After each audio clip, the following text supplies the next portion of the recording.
네, 최상병 사건 수사 외압 의혹의 핵심 인물들이 재판에 나와서도 입을 다물고 중요한 증거들이 사라지는 일이 잇따르고 있습니다. 특히 관련 국방부 인사들은 아무것도 없는 빈 휴대전화를 제출하거나 원래 쓰던 휴대전화를 당근마켓에 팔았다고 주장하기까지 합니다. 유선희 기자가 취재했습니다. 최상병 순직 사건 수사 외압 의혹과 관련해 대통령실과 국방부를 잇는 한 라인으로 지목된 박진희 전 국방부 장관 군사보좌관은 앞서 고위공직자범죄수사처에 깡통폰을 냈다고 인정해 논란이 됐습니다. 박진희 국방부 군사보좌관, 네. 깡통폰 냈어요? 새 휴대전화 제출했습니다. 맞아, 그런 게 그 말이 돼요? 말이 돼요, 안 돼요? 그런데 사건 이첩 보류 지시 당일 이첩을 보류할 수 있다고 박 전 보좌관에게 조언했다는 법무장교 A씨도 휴대전화를 바꾼 것으로 확인됐습니다. A씨는 최근 군사법원에 제출한 사실조회 답변서에 지난 2월 10일 휴대전화를 초기화해 당근마켓을 통해 팔았다면서 약정 기간이 끝났기 때문이라고 적었습니다. A씨는 사건 이첩 보류 지시 직후 박 전 보좌관에게 전화를 받았고 직후 김동혁 국방부 검찰단장에게 전화를 받은 박 전 보좌관은 곧바로 다시 A씨에게 전화했습니다.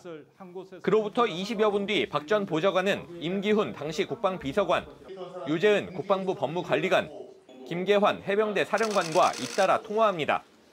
앞서 이 전 장관과 김 검찰단장 역시 깡통폰을 냈다는 의혹이 제기된 바 있습니다. 수사 외압 의혹의 시작점인 이첩 보류 지시 직후 상황을 확인할 수 있는 유력한 증거들이 점점 사라지고 있는 겁니다. 이런 가운데 오늘 박정훈 전 해병대 수사단장의 항명 혐의 재판의 마지막 증인으로 나온 임 전 비서관은 사실상 증언을 거부했습니다. 박 전 단장에 대한 결심 공판은 다음 달 21일 열립니다. JTBC 유선입니다. 윤석열 대통령이 공수처 검사 4명의 임기가 단 이틀 남은 시점에 연임을 재가했습니다. 이 가운데 2명은 최상병 사건 수사를 맡고 있었습니다. 검사들의 연임 여부가 불투명한 상황에서 그동안 수사의 진척이 더뎠는데 대통령이 인사권을 이용해서 사실상 수사를 방해한 거 아니냐는 지적도 나옵니다. 박병현 기자입니다. 윤석열 대통령은 전날 오후 늦게 공수처 검사 4명의 연임을 재가했습니다. 차정현 수사기획관, 이대환 수사사부장 등입니다. 두 사람은 최상병 사망 사건 수사를 맡고 있습니다. 특히 이 부장검사가 이끄는 수사사부는 김건희 여사 공천계 의혹 사건이 배당돼 있고 고발 사주 의혹 공소 유지도 담당합니다. 연임 대상자들의 임기 만료는 27일인 내일까지였는데 이틀을 앞두고 퇴직 직전에 연임이 최종 결정된 겁니다. 공수처 인사위원회가 지난 8월 만장일치로 연임을 의결한 지 약 2달 만입니다. 임기 연장이 불투명했던 지난 2달간 공수처 수사는 진척이 없었습니다. 공수처는 지난 8월 대통령 통신 기록 확보 이후 관계자 소환이나 추가 압수수색 등을 하지 못했습니다.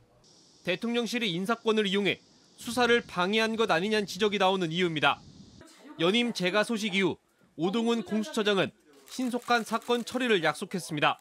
더 힘을 받아서 최해병 사건을 비롯해서 저희들이 맡고 있는 중요한 사건들의 어떤 공정하고 신속한 처리를 위해서 최선을 다하겠습니다. 한편 사직 의사를 밝힌 공수처 검사 2명에 대한 면직안도 함께 처리되면서 공수처는 검사 정원 25명 중 15명만 남게 됐습니다. JTBC 박병현입니다.